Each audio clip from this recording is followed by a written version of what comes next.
It's just cool. It's been a really fun adventure. I've known Heath for so long. He has so many ideas. A lot of them are really great, a lot of them are not. But this one, I thought, this idea is special. My best friend at the time, Eric, was working for me, and he had just moved from California, out of Hollywood, to come and just help with a roofing company. He knew my brain was just full of a ton of ideas and just said, let's work on one of your ideas, dude. Heath has always been kind of a visionary. I've been more of like an implementer, integrator type. And so when we came together, he's thinking big picture, I'm thinking details, a lot of chemistry working together. Let's have some adventure, let's make something. We landed on the CatchAll. Oh my God, what happened to my house? Because there's trash everywhere. That is always a negative feeling for the customer, even if they don't voice it to you. So for us, pushing the envelope of customer experience really came down to solving the problem of leaving behind trash and especially nails. And what we realized is if we don't want to leave nails, then we have to prevent them from ever hitting the ground in the first place. So we started looking for things to buy that would keep us from dropping nails, and nothing existed. From there, we sort of started brainstorming what's possible, what could we possibly create. We were thinking about netting. The wind will go right through netting and it's not gonna choke the plants that are underneath it. It's not gonna heat up too hot on a hot day.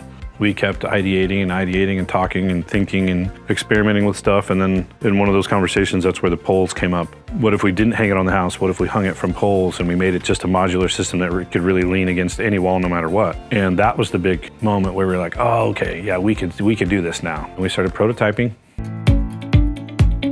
We had a really fun time prototyping. The funniest thing that we ended up making was the pole topper. And we tried so many different things. So we bought 3D printers, printed them out of all different kinds of material and all different kinds of shapes. And then we'd go out and test it. They would all just roll down the wall and they would kind of collapse and then all fall down. The rapid prototyping is really fun because you get a shape and you try it, and if it doesn't work, you make a call to your engineer and he fixes it, and then another one's coming off the printer by the time you get back to the office. We experimented a lot, tried a lot of different things to finally arrive at the basic design that's still in place today. A lot of it has been tweaked since. We've improved basically every little part that we can. It's a really energizing way to prototype something. That iteration process was very satisfying. Man, this is lasting super well, better than we expected. When we were first testing the different types of netting, I created a chart that had all these different metrics, and I'll do things like I'll put a sandbag on each net and I'll drag it across our concrete parking lot and see how many feet I could drag it before it got a hole in it. And we zeroed in on a warp net because its four-way stretch makes it absorb energy really well. We picked that material and we bought just reams and reams of it. We wanted to see what its limits were. We built a rig of the product and we had all these different sections and we were dumping all these different materials down it. When we were just dumping shingles and nails, it was lasting way longer than we thought. We wanted to create different nets for different purposes, shoot nets to wrap around the house, ground nets to go on the ground and put handles on them so you don't have to drag the nets. And we worked with different factories all around the world that could help us prototype and come up with different ideas to make the netting better. It was a pretty cool process to go through that, realizing, man, this is a better idea than we thought it was.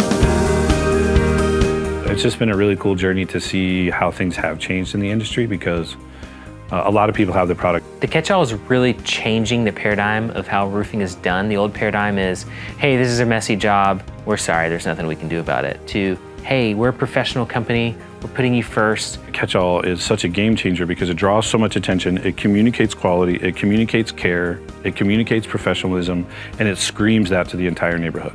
And there's a ton of positive brand association because they see your logo huge on the side of a house on a protection system that's designed to make the life easier for the homeowner, and people really respond to that. It really raises the level of expectation for the quality of the job from everyone's mindset. We've got to survive, we can't die here, we've got to do something different. Things were going along really well the first part of 2020, and then COVID hit. When COVID hit, I would say that was my first moment of discouragement in the business. Our sales went from really high during the trade show season to zero. Eric and I had discussions of like, what's going to happen if the company closes? How are we going to liquidate stuff? And we were planning for the worst, hoping for the best. I said, you know what, let's change all of our advertising to be COVID specific. If you use the CatchAll, you'll be able to get a lot of marketing done around your builds without your traditional door knocking methods because it's such a high visibility marketing opportunity, kind of draws the customers to you. And just let people know how the CatchAll can help them weather the storm. So the CatchAll actually helped a lot of roofing companies to be able to stay busy and even grow. It was a big turnaround. You know, I thought the end was nigh, and instead it was our biggest growth season that we'd ever had. March and April of 2020, we basically doubled the size of our staff to keep up with the demand, and the response was incredible. It's been a wild ride. We made some magic happen in that little office. When the idea of CatchAll started getting traction, we were still in the Avco building. It was this little tiny corner. There was 2 people working in there. It was kind of a tiny little echo chamber, but you know, we had a couple phones and a couple computers. They were there for months and months and months, just happily plugging away. And then when we started actually selling the CatchAll, we really upgraded our office space. And in the year and a half since then, we've outgrown this place. We're now moving into our 3rd location that is, I think, 30-something thousand square feet. We're in the 10 to 15 employees range. It's a really cool story. You know, it's been 3 years, it's running well, it's making good money, it's getting good revenue, customers are happy, things are still growing. It's just cool. It's been a really fun adventure. The CatchAll started as an idea to help prevent leaving nails behind in someone's yard. And then we've realized there's so many more problems that we can solve. We have a very outside-the-box product that my partner Eric thought of, which is a genius idea that is going to be so cool. It's something that I don't think anybody's ever thought of before. We're always growing. We always have more ideas than we have time to implement.